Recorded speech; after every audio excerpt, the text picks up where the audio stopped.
మొన్న నా మధ్యన నేను తమిళనాడు ఒక నెల రోజుల క్రితం షూటింగ్కి వెళ్ళినప్పుడు, ఈరోజు జల్లికట్టు కొత్తగా వచ్చిందేమో కానీ నేను తమిళనాడు కొన్ని సంవత్సరాలు చదువుకున్నాను.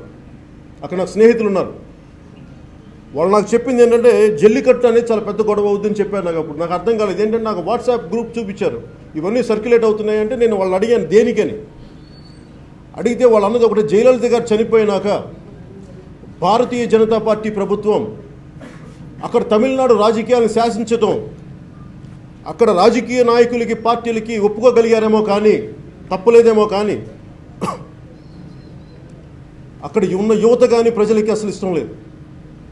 ఎందుకంటే మన ద్రావిడ సంస్కృతి మీద దాడిలాగా బీజేపీ చేస్తున్న దాడిగా వివరించారు.